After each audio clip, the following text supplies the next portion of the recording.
Hi y'all! Today I will be talking about my top 10 in Miss USA 2020, going into the top 5. So here are the candidates into my top 10. I'm Lexi Isles, Miss Kentucky USA 2020. Ever since I was little, when I first started getting into pageants, my mom and I would have a Miss USA watching party every single year. And it was so amazing seeing all of these girls get together and celebrate their accomplishments and who they are as a person. And I think that's one of the greatest things that Miss USA does. They celebrate who you are as a person and celebrate being confidently beautiful. I graduated in May of 2020 from Northern Kentucky University with a bachelor's degree in accounting and a double minor in business administration and mathematics. I'm Jane Axoy, Miss North Carolina USA 2020. I've been teaching tap for 2 years at a local dance studio in Knoxville, Tennessee. I love my girls. I teach juniors and our seniors in high school. I've been dancing since I was 3 years old, and I grew up doing tap, jazz, ballet, hip hop, acro, pretty much everything, anything you can name. I love dance so much. I was on the University of Tennessee dance team for 2 years, where we performed at basketball, volleyball, and football games. I've always loved cheering on my volunteers. They're dear to my heart. Dance has always been a part of my life, and I hope it will always continue to be. So I just graduated from the University of Tennessee, majoring in supply chain management with international business and a French minor. I'm Alyssa Fernandez, Miss New Hampshire USA 2020. When I was in high school, I didn't really know exactly what I wanted to do, so I enrolled in college as a marketing major, and then as soon as I got there, I switched to dietetics and nutrition. After that, I went back to school and got my master's in dietetics and nutrition too. I first was interested in nutrition when I was in high school. Once I was kind of nearing the end of my high school career, I really kind of fired things up to a point where I decided I wanted to pursue it professionally. My day-to-day really varies depending on what job I'm at. Monday, Wednesday, and Friday, I'm a corporate wellness dietitian. So that looks like creating wellness content, running wellness programs for the employees. And then on the days in between, on Tuesdays and Thursdays, I'm the dietitian at Plymouth State University.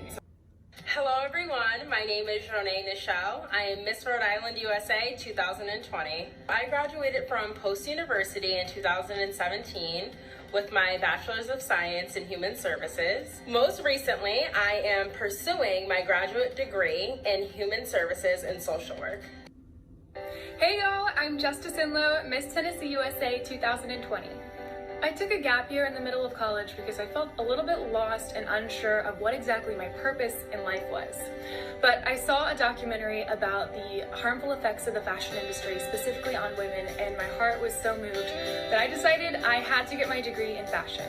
So I decided to apply to my dream school, the Fashion Institute of Design and Merchandising, to learn more about what I could do to help. But it was crazy because during all of that, I was also dealing with debilitating undiagnosed endometriosis and missed about 30% of my classes. So my entire experience at FIDM was really different to anything I could have expected. It was a lot of struggling, it was a lot of overcoming pain, and it was a lot of begging professors to please understand what was going on. When I went to my doctor and told him that I thought I had endometriosis, he told me that they treat all painful periods the same way and sent me home with no answers and no solutions. This was so discouraging, and I honestly felt like I was being gaslit, not only by him, but by every doctor that I saw. I know so many other women feel this exact same way, women who have endometriosis, polycystic ovarian, or one of the other diseases that affects hundreds of millions of women around the world. It is not acceptable that women's illnesses are not given the same attention to detail, the same funding, and the same treatment possibilities as other diseases. So now, not only am I advocating to see change in the healthcare industry, to see this disease taken seriously, and to see insurance agencies recognize this as a medically necessary procedure, but in the meantime, I'm also providing funds for women to have the same surgery, because we don't have time to wait. I want to see more women getting better, more women chasing their dreams, and more women being able to be free in the pursuit of whatever they're passionate about. And here are my top 5 candidates in Miss USA 2020. Hi, I'm Taylor Kessler, Miss Texas USA 2020. I started working with the Safe House my freshman year of college. It is a local women's shelter that I found that I could spend my time volunteering and helping others. That's something that's always been a passion of mine. My involvement became more heavily needed when I went through an abusive relationship my freshman year of college. I was 18 years old. I had my eyes set on the stars, and I didn't realize I was going through an abusive relationship until I found my involvement with the Safe House, and they began to educate me on what abuse was and how to overcome it, and how you can help others get out of an abusive relationship. Because of them, I'm able to stand here and share my story, and they support me wholeheartedly in everything that I've been through and allowing me to use my voice to not only help myself but help so many others. I know that my reason to be here on this earth is to make a difference and make an impact, and that's definitely in domestic violence and sexual assault awareness. I almost wasn't able to compete for Miss Texas USA this year because I was in a car accident in March of 2019, which left me with a fractured spine. I was in bed rest for 2 weeks. I had to wear a back brace that was all the way up to my neck. It had a huge metal bar. And this was a time where I was ready to compete for Miss Texas USA. And so for me, it was a moment where I felt very negative and down, and I was like, why does this happen to me? But I tend to look on the positive side of things most of the time. I listened to my doctors. I took every piece of advice that I could take from them. I did my physical therapy. I did everything I could in order to compete for Miss Texas, and that was my goal, was to just walk across the stage at this point. I didn't care if I won. I just wanted to be able to compete, and that was the goal for me. But I think it gave me a sense of confidence going into Miss Texas USA, knowing that I had overcome all of that. Hi, I'm Samantha Nealon, Miss Hawaii USA 2020. Being part of a military family, it really gives you a sense of duty and honor. When I was 8 years old, we moved overseas. And from that moment on, I was a representative of the USA. Everywhere we went, we were the Americans. And with that came a certain set of expectations. And from such a young age, I really took pride in that responsibility.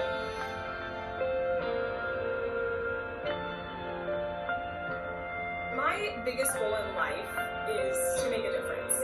And that's something that I take into everything that I do. So public speaking, event producing, working in entertainment, I find a way to instill this value into everything. So in 2013, I won the Miss Hawaii Teen USA title. And that was really one of my first pageants ever. I had no idea what a pageant was. I had never even seen one until after I won that title. But I remember somebody telling me that it only happened because I was the teen, and that Hawaii would never crown a black title holder as their Miss winner. And this year, I became the first black woman to ever win the Miss Hawaii USA title. I've taken it upon myself to try to be part of the group that helps educate and empower people to speak up. Because I think it's really hard to take a stand for something that you don't fully understand. And while unfortunately there are people who truly just don't want equality, I think the majority of people don't understand how bad systemic racism is in this country, what it even looks like, and what it means to change it. So I've been doing a lot of research myself, and then making videos and sharing them on social media to help people understand and give them a place where they can ask questions and not feel shamed that they don't know the answers. I think it's really important for us to use our voice, because that's something that nobody can take away from you. Your opinions, your experiences, and the knowledge you have is really powerful. And if we can share that with other people, we can connect on a much deeper level. If I'm crowned Miss USA, I promise to continue the legacy of the former title holders and make the job not about myself, but about what I can do for the community at large. Hi, my name is Andrea Jabal, and I'm Miss New York USA 2020. I was born in Praia, Cape Verde, a country off the west coast of Africa. There wasn't really a lot of opportunities or the environment to really dream big. And so because I was born into poverty, I've been able to really value the opportunity to give back and be able to change the course of someone's life, because I know what it means to have nothing. I speak 4 languages: Cape Verde Creole, Portuguese, Spanish, and of course English. Growing up, I never thought it was anything to be proud of because it was something that made me different. At a time where all I really wanted to do was to fit in. But of course now I realize that it's something that makes me me, and I have been able to fully embrace that because it's given me such a unique ability to connect with so many different types of people, not only here in New York, but throughout the world as I've been able to travel. I am a first-generation college graduate from St. John's University with a degree in public relations, and I'm also a certified public speaker. When I came to St. John's, I was shown that I am special, that I am unique. I'm not just another number. Having a higher education was a really big deal for me and my family. Not only because we're immigrants, but I'm also the oldest out of 3 girls. So I knew I had to set an example.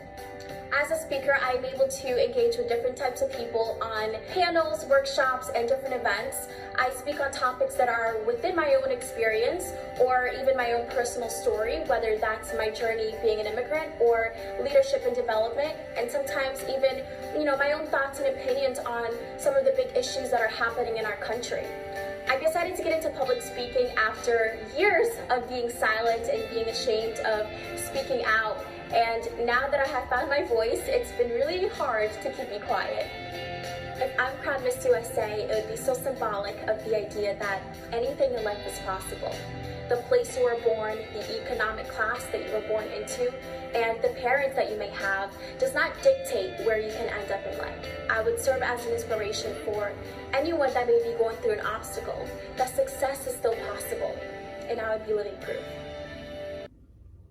Hi, I'm Taylor Robinson. I'm Miss Maryland USA 2020. I have been modeling full-time for the last 10 years. I have worked pretty consistently with brands like Target, Skechers, American Apparel. I've been in magazines like Cosmo, Teen Vogue, and it has been the most amazing adventure. 2 years ago, I was going to all of these really cool interactive museums in New York, and I was walking through one day in Brooklyn, and I was like, I can totally do this.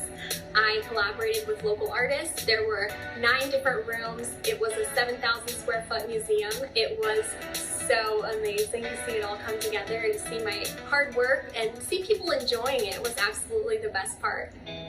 When I was 11 years old, my dad passed away suddenly, and 5 months later my grandma passed away suddenly, and my mom, having lost her mother and the love of her life, struggled with alcoholism. So from a very young age, I was in a position where I was taking care of myself and my sisters, and I've experienced homelessness in my life, and I think a lot of people don't realize what homelessness can look like. For my family, it was living in a motel room, and I don't think that you would have ever known from the outside what we were dealing with. I felt really isolated in this position, and I think that's something that's so important to me now, is to let kids who are going through a situation similar to mine or whatever kind of personal trauma they're going through, that they do not have to feel ashamed. It's not their fault, and there are other people who can relate and who have resources to help. I am representing everyone who comes from an underprivileged background, everyone who's experienced homelessness, everyone who's experienced the loss of a parent, alcoholism, trauma of any kind in their life. I'm just so excited to use my platform as Miss Maryland USA to share with kids who are living in similar situations that I was, that they can change their life and they don't have to be defined by their present or their past. Hello, my name is Mariah Jane Davis, Miss Oklahoma USA 2020. I am extremely proud to be a member of the Choctaw Nation and a Native American woman. My heritage and background is a huge part of who I am today. Chata Hapia Hoki. We are Choctaw. Being a first-generation college graduate makes my family and I immensely proud. My mother made countless sacrifices to ensure that my sister and I had a great education and that we had every opportunity to pursue our dreams and our goals. Working in television production is definitely not your average job. So working for a television show on the Discovery Channel, it was definitely a major transition. You have to work quick and efficiently. But I am so grateful and proud to be working with the Discovery Channel, and I can't wait to see what future endeavors are waiting for me next. My first exposure to pageants was attending the 2012 Miss Oklahoma USA and Miss Oklahoma Teen USA pageant. I must admit, I went in a little skeptical. However, my opinions were almost immediately changed. I saw strong, independent women living their best life. And at the time, I was really suffering from depression and anxiety. And of course, found myself wanting that confidence that these women radiated from the stage. I ended up competing in the team program several times before pursuing the Miss Oklahoma USA title.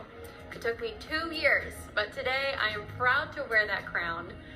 If I'm crowned Miss USA, it would be a huge honor to become the first member of the Choctaw Nation and Native American woman to hold the Miss USA title in the 68-year history of the pageant. I love being in the Miss Universe organization for how it celebrates women, no matter who they are, and also how this program has taught me that who I am is worthy of celebration. Whoever wins in Miss USA 2020, best of luck, and I know for sure you'll make the USA very proud. Until then, stay safe.